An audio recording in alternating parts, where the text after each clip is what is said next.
حي على الفلاح.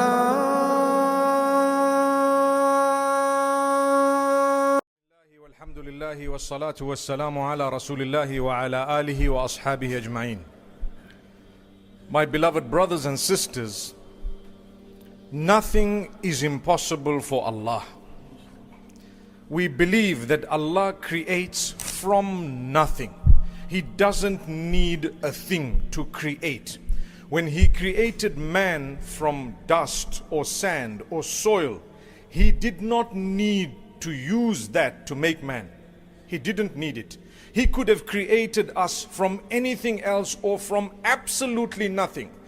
إنما أمره إذا أراد شيئا أن يقول له كن فيكون فسبحان الذي بيده الله أكبر فسبحان الذي بيده ملكوت كل شيء وإليه ترجعون. Indeed, the instruction, the command of Allah when He wants to create something is be. And it is. So glory be unto Allah, who is the owner of absolutely everything, and everyone and everything is going to return to Allah. That is your Lord, mine.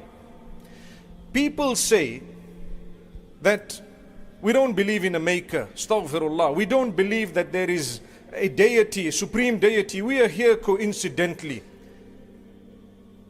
One simple evidence to prove that that is wrong in our eyes is that from the beginning of our species, Adam alayhi salam, right to the end of the species, every single one of us has many things that are uniquely his or hers, never ever repeated in the past, not repeated in the present, and will never be repeated right up to the end of time. For example, your thumbprint. Every finger of yours is uniquely yours. No one has had your fingerprint from the beginning to the end. No one shall have it. Another thing, your iris print, uniquely yours alone. They can identify you without a blunder, never a mistake in it, not one. There is no chance. If we were here coincidentally, surely coincidentally there would have been 2 or 3 people with the same iris print, right?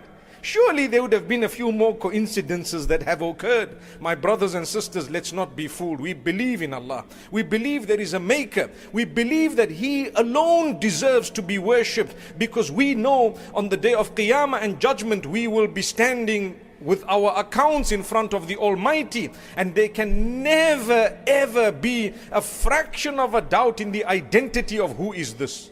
Not at all. You did your a'mal, you did your deeds, right?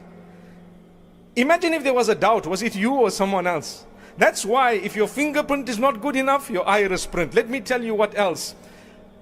The way exactly your hair grows and the exact way that it's all set in your head is all unique. It's just you and yours. We can go further and beyond to see the qudra and the power of the Almighty by looking at the animals. No 2 zebras have had same stripes from the beginning to the end. No 2 giraffes have had the same spots from the beginning to the end. No 2 cheetahs have had the same spots, or leopards or tigers have had the same stripes, or whatever else it may be, from the beginning to the end. فَسُبْحَانَ الَّذِي بِيَدِهِ مَلَكُوتُ كُلِّ شَيْءٍ وَإِلَيْهِ تُرْجَعُونَ. Glory be to Allah. All praise is due to Him who created absolutely everything in such beauty, such perfection. To Him returns absolutely everything. Now, my brothers and sisters, when we realize the greatness of Allah, and we realize how sophisticated man thinks he is, yet it's not even the beginning of sophistication. When I was young, and I'm sure many of you, when you were younger, we used to get excited because there was a time when we would phone overseas only via an operator.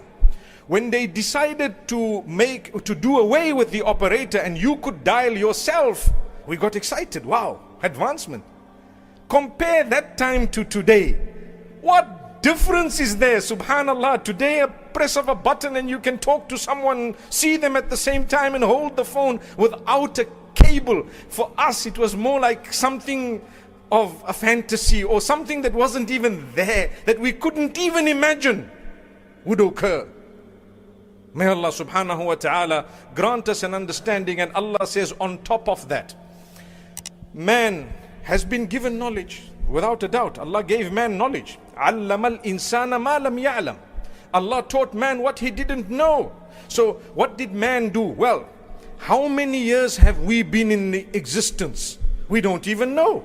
We can't even count. We won't even be able to go back. There is a difference of opinion. How many human beings were there? Exactly how many years ago did Adam alayhi salam be on earth? We don't know. There are estimations. Perhaps people can calculate, but certainty no one knows.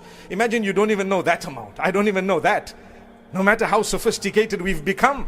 And I tell you, over thousands of years, think of something I want to tell you today. These facilities we have are a big, big gift from Allah, but they are a responsibility as well. Do they bring you closer to Allah, or do they take you away from Allah? And I tell you why. Who was the most loved to Allah from all creation? Say the name. Nabi Muhammad sallallahu alayhi wasallam. Not only him, but all the other messengers of Allah, may peace be upon them, lived at a time when there was no electricity, there was no running water, there was no internet, there was no technology that we know now, no motor vehicles, no aircraft. There was nothing of that. For Allah to prove to you and I that if that had had any value in the eyes of Allah to draw you closer to Allah in any way, shape or form, the first person who would have had it would have been who? Muhammad sallallahu alaihi wasallam. So what we have is nothing that you need to be excited about if it is drifting you away from Allah. All this facility for man. Imagine a running tap. What do? We get up and we turn on the tap. Do you know it did not exist at the time of Nabi Muhammad sallallahu alaihi wasallam? There's no running water like this. It was tough. How do they drink? We have purified water, water purifiers, this and that, everything. How did they survive for centuries? Come on, man. Millenniums, one after the other. They survived with what? You sit and wonder, they probably drank water that might have looked a little bit like tea for us. And by the way, tea is something relatively new. We can't do without it, man. Don't have my tea, I get a headache. Talk about myself, by the way. May Allah grant us ease. Thank Allah for the favors. But remember one thing. Allah exists, number one. Number two, your life is very short. And so is mine. Extremely short. You have to go back to Allah. And when you go back to Allah, He's going to ask you, how did you spend your short time on earth? Tell us. You have to give the accounts. So prepare for that day. How do we prepare? Let me tell you.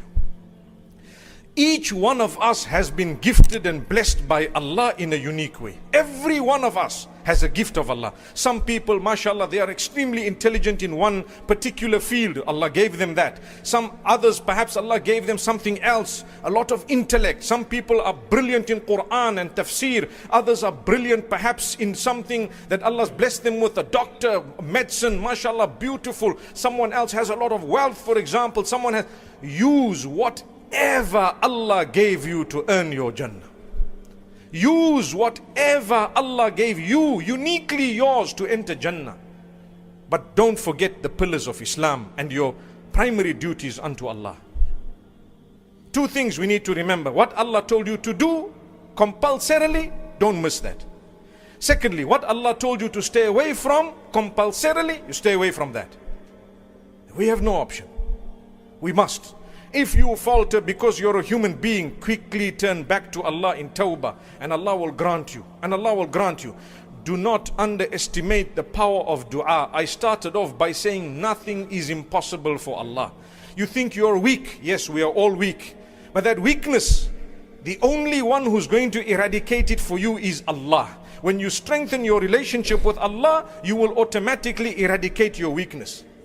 Speak to people with respect. These are all creatures of Allah. They are worshippers of Allah. You never know who is a friend of Allah. If the hadith says, Man aada li waliyan faqad adhantuhu bil harbi. Whoever has harmed a friend of mine, I've announced war against them. Who is a friend of Allah? You don't know. You never know. You would never guess who it might be. It could be a person. They would be human, obviously. But they could be anyone seated here or seated anywhere else or something.